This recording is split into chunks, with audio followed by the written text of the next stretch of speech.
আন্দোলনে তারা তাদের নেতৃত্ব এবং তাদের শক্তির স্ফুরণ ঘটাতে পারবেন সাফল্য কামনা করছি।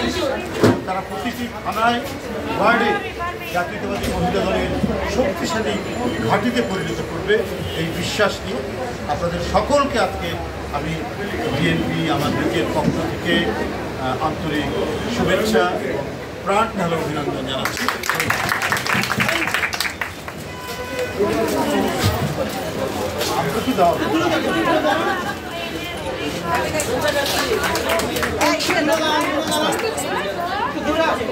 सेल्फी